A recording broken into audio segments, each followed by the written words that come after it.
Welcome to the Familyhood Podcast, where it's just a bunch of childhood friends who want to talk about anything and everything under the sun. All right.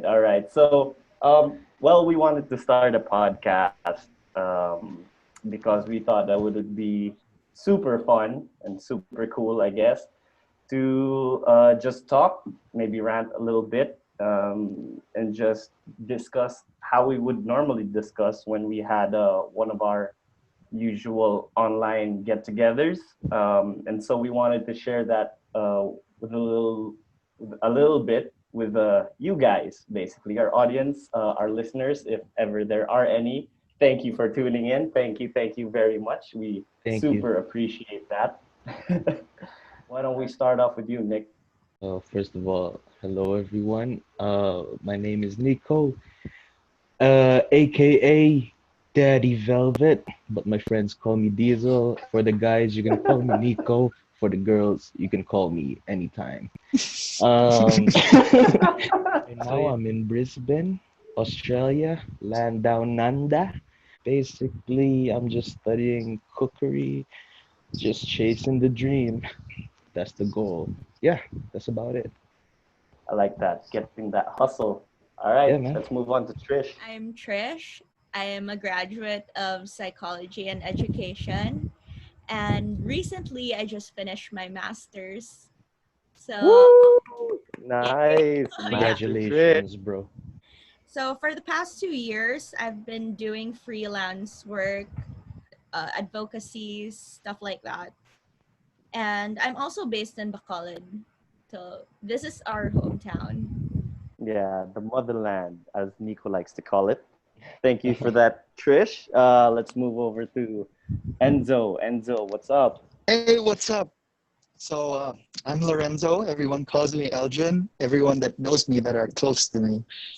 And born and raised in Bacolod, passed my exams. I did everything that I required to work abroad. I'm here in the US right now, and I work as a medical technologist here in Texas. Frontliner Nice. respect, brother. Thank you for Hotline. serving our country. Thank you for serving on the You're front welcome. lines. And of course, me, your host, Luigi, also from Bacolod. If I didn't mention it earlier, we're just a AKA bunch of Daddy Long Legs. whatever nickname you'd want, but I go by Luigi. So if I didn't mention it earlier, we all hail from Bacolod City. That's a little town. Of course, it's a city in Negros Occidental, of course, in Western Visayas, in the Philippines. And basically, we grew up together, all four of us, plus a couple more people who hopefully will be joining this podcast soon. Currently, I'm in Manila. I'm working for an agency. I'm in marketing and, just getting through life just like everybody else. Yes, sir. Yes, sir. So thank you. Thank you for those wonderful introductions, everybody. Hopefully, our listeners get to understand us a little bit more throughout this podcast. So for today's agenda, we want to be talking about our childhood. Of course, we'd love to reminisce. This is what we usually do the good on a years, daily bro. basis. Good old days. The good old days. Why don't we turn it back to the 2000s? The life of a child, always good. And Familyhood is a family, bro. So I found those siblings through you guys. Oh, we want to play outdoors. I guess that's really the beauty of the early 2000s because Yeah. it's like in between technology and getting to socialize outdoors. And I remember, like you said, Trish, we would play a lot of these outdoor games like Langit Lupa, which is basically a modified version of Cops and Robbers, where if you get on high ground, you're untouchable. We had Patintero. That's really go hard ay. to explain. Just know it's a fun game. Just know it's a fun game. And running around getting bruises. If I reminisce like those past memories I had, I would sometimes get, like goosebumps. Those were like Teary-eyed and were some my best days when I was young. Like nothing could ever beat that. like one of the good Filipino traits that I really Yeah, like. man. It's because every time someone comes to someone's door, comes over to someone's house, it's not hello, what are you doing here? It's more of, oh, come in, have you eaten, right? The way we would greet people is like, nakakaon Exactly. ka na? And to all the Uh-huh. other parents of the Familyhood squad, looking out for each and every one of the children, you know, always have a roof over our heads.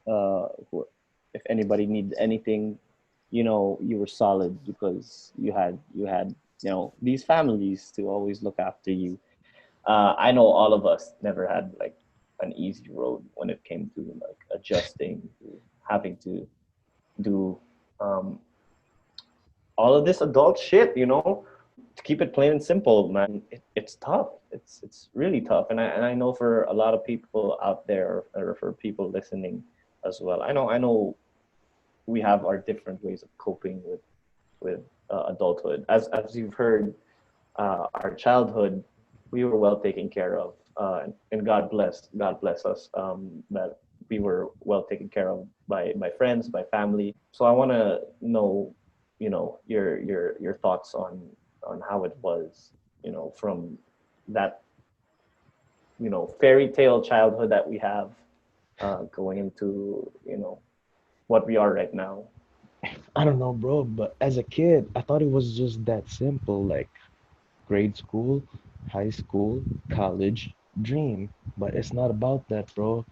Like you didn't take into account like expenses, bro. Like I don't know if you could relate, bro, but them bills, bro. You know what I'm saying? Like it's no joke, man. Like Oh yeah, man. I bills, 100%. groceries, necessities. Fucking shampoo and soap cost too much for me right now, bro. Like, like I'm not even gonna front, bro. It's not easy, bro. Like, I know everybody say like, oh, bro, like you're not in the Philippines, you abroad. Yeah, I might be abroad, but like I earn dollars at the same time. I spend dollars, bro. Like, it's not as simple as people think. So it's a marathon, bro. It's not a sprint. And that's crazy because that's something that we never knew, back when we were kids, Yeah, right? man. Because every time your parents would be like, "Oh, what do you want to be when you grow up?" Yeah, I want to be a doctor. I want to be a firefighter. They don't tell you like there's a process But actually. right now, that's the difference between childhood and adulthood, bro. Everything is gonna change. When you're stoic, you tend to like take your emotions and then put them where they're supposed to be, right? It's not like, okay, I won't care about anything anymore. No, it's like there's a problem here. I'm stoic. I won't get too emotional about it because I know, if I think logically, I can do something about it. See, because not everything's a problem, and I try to live my life, with my motto, which is basically nothing's a problem until you make it a problem. When I was younger, actually, this is like a common thing in the Philippines. Like, not really just in the Philippines, but like most people, that parents don't really talk about the taxes when we're younger. Like most people, they just kind of tell you, just do your work, go to school, graduate, you'll get a job, then worry about that later. Now here I am worrying about all those things that I didn't know. They should be teaching us at a younger age. Like Yes. this could be something for High some people school, because bro. yeah, this could be something because you can always learn from this podcast. You could tell, yes, I want to have my kids be knowledgeable, teach them about Future. taxes when they're younger, and then when they grow up, at least they'll be ready, like not even fully, Exactly. but they have an idea of what's going to happen in your life. And for me, especially during COVID, like I'm just lucky to have a job. Mental health is real. Sometimes there's that stigma that other people don't believe it because they don't see it. But then once you get to encounter someone or actually see someone going through something, that's when you can truly say that, oh wow, it's not all about me. It's more of understanding others and where they're coming from. It's not all about like us only, but it's the majority. So we also need other people in order to actually surpass this pandemic. You Yeah. mentioned Trish, right? You're actually in consultancy, right? Oh So yeah. you yeah, how how Um, how how do you cope oh, with that? so have you ever had that feeling when you were in college or when you were a child that you thought you had everything figured out? Yeah. It was so simple how you had this dream and then you just like go for it. So I had that 10-year plan already in mind when I was studying. I somehow had an idea what I would be doing. But then when you start going out in the real world, the world of work, doing things on your own, it's totally different. Like the transitions, the straight lines aren't straight after all.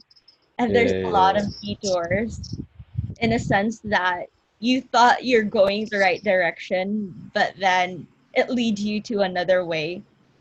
And then sometimes it's like frustrating. Just remember that we're not in control of everything. So focus on the things that you can control so that you're able to move forward. We have so many options.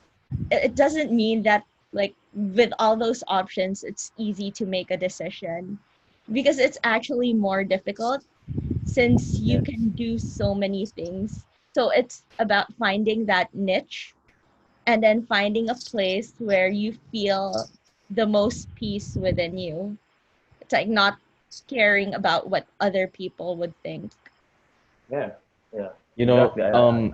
I know exactly how you feel, Trish. I mean, I'm I'm going to sound really preachy right now, but like I said earlier, um, stoicism is a good practice to undertake because, like you said, not everything's under your control. So, right? Why bother with a lot of the things that you can't control? You're trying to manage your time, trying to manage your sanity, and I like how you put it, like the place where you find the most peace at. man, I want to say like that's the thing that's confusing about like our generation. You know, our group of friends, man, we were born between 1990 to 2000, and like our generation, man, we grew up it like in the middle. Like if J. Cole would put it, like we're the middle child, bro. We grew up like our generation. We saw the end of like the 1990s, and we saw the beginning of technology. So supposedly, I, I should have been in Mexico right now attending Nice. this Oh, immersion program of an organization, but then COVID happened. So all those plans like disappeared. So I guess it's about not solely focusing on the things that could have been, but embracing the present. Like, vasting in yeah, the moment. yeah. Everyone's like talking about like politics and everything, and I'm here sitting down in my apartment. I'm like, US, my USA, yeah. dog poops too much. Like I'm tired of cleaning your poop.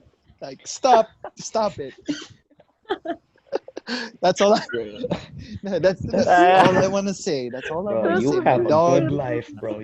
just like Yeah. love the I contrast from love what this, Nico bro. said to what Trish said, and then here you Yeah, are with your dog, he's just bro. worried Yeah. about Come on. dogs, I like man. how you're keeping it positive, bro.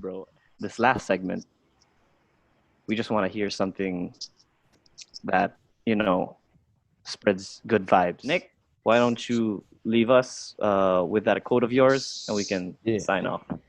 I want to end this podcast on a positive note. Um, to everybody that feels like they have haters or hate someone, or have a grudge against someone. Um, for me, I don't have a grudge against anyone. I wouldn't condemn anybody to death because I need them to be alive. I need you to be alive to see me shine. I need you to be alive to see what the universe has in store for me. And I'm going to shine. And I need you to be alive to see me shine.